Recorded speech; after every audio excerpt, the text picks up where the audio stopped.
ఈరోజు ఈ గుడివాడ నియోజకవర్గానికి వైఎస్ఆర్ కాంగ్రెస్ పార్టీ అభ్యర్థిగా నామినేషన్ వేయటం జరిగింది.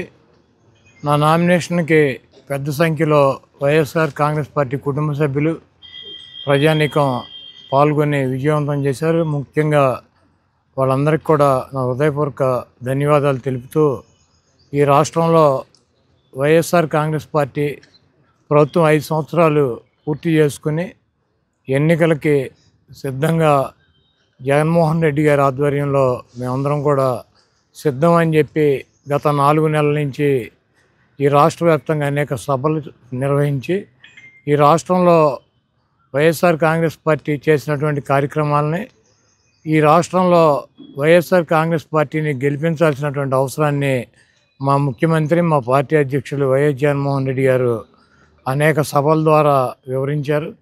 ఈరోజు ఈ గుడివాడ నియోజకవర్గంలో వైఎస్ఆర్ కాంగ్రెస్ పార్టీ మరోసారి ఇక్కడ విజయకేతనం ఎగరవేయటంలో ఎటువంటి డౌటు లేదు.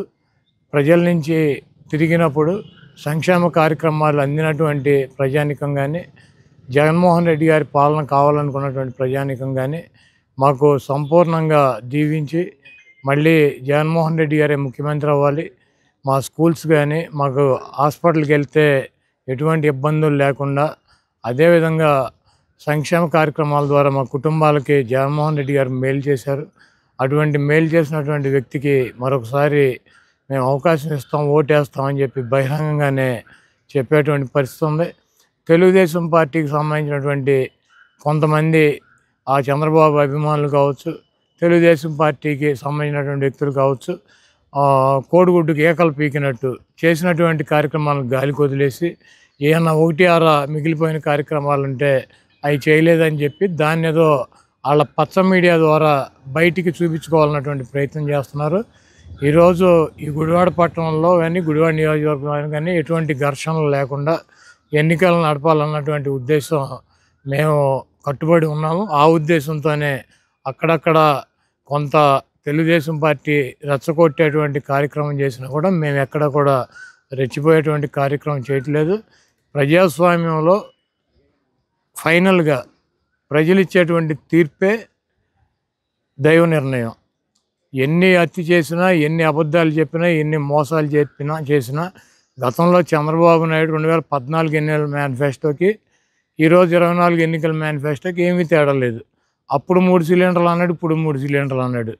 అప్పుడు 3 సిలిండర్లు ఇవ్వాలి, ఇప్పుడు 3 సిలిండర్లు ఇవ్వాలి. అప్పుడు నిరుద్యోగ భృతి అన్నాడు, ఇప్పుడు నిరుద్యోగ భృతి అని చెబుతున్నాడు. అప్పుడు నిరుద్యోగ భృతి ఇవ్వడు, ఇప్పుడు నిరుద్యోగ భృతి ఇవ్వడు. ఇక్కడ ఉన్నటువంటి స్థితిగతులు, పరిస్థితులు జగన్మోహన్ రెడ్డి గారికి ఓటేయాలా, నానికి ఓటేయాలి, ఎవరికి ఓటేయాలి ఇక్కడ ఎవరికి తెలవక వీళ్ళందరూ వచ్చి బొచ్చూడిపోయిన టోపీ పెట్టుకుని తిరిగే బ్యాచ్ అంతా వచ్చి ఇక్కడ చెబితే వినేటువంటి పరిస్థితులు ఉంటాయా? ఊరినే కులాలనే కుంపటి రెచ్చగొడతాకి నా భార్య అది, నా తమ్ముడు ఇది, మా అమ్మాయి ఇది, ఇవన్నీ కూడా రాజకీయాల్లో కులాలను అడ్డం పెట్టుకుని ఒక కులాన్ని, ఒక మతాన్ని అడ్డం పెట్టుకుని గెలవగలిగినటువంటి పరిస్థితి రాజకీయాలు ఉంటాయా? కాబట్టి చంద్రబాబు నాయుడు తెలుగుదేశం పార్టీ సీట్లు అమ్ముకున్నాడు. అమ్ముకున్నప్పుడు ఎన్ఆర్ఐలు ఇక్కడ బతకడం మానేసి ఎక్కడో అమెరికాలో బతికి ఒక 25 ఏళ్ళు 30 ఏళ్ళు ఇక్కడ ఉన్నటువంటి స్థితిగతులు తెలవకుండా డబ్బే ప్రాధాన్యం, డబ్బెత్తే ఎన్నికల్లో గెలుస్తాం అన్నటువంటి ఒక పిచ్చ భ్రమలో ఇక్కడికి వచ్చారు. వాళ్ళకి మళ్ళీ ఎప్పుడైతే ఎలా అయితే వచ్చారో అలా కౌంటింగ్ రోజు ఇక్కడ ఉన్నటువంటి పబ్లిక్ వీళ్ళందరికీ రిటర్న్ టికెట్లు కొని వీళ్ళ డబ్బులతో వాళ్ళని మళ్ళీ అమెరికా పంపిస్తారు. మళ్ళీ 5 ఏళ్ళకి వస్తారు. సొల్లు కబుర్లు పిట్ట కథలు చెబుతారు ఈ పనికి మాలిన వెధవలంతా వచ్చి ఇక్కడ. కాబట్టి ఈ వెధవలు మాట్లాడేటువంటి వెధవ భాషకి ఇక్కడ ఉన్నటువంటి ప్రజానీకం, వీళ్ళు ఇచ్చేటువంటి 1,00,000, 2,00,000, 5,000, 10కి ఇక్కడ ఉన్నటువంటి ప్రజానీకం 1% కూడా అటు ఇటు మారదు.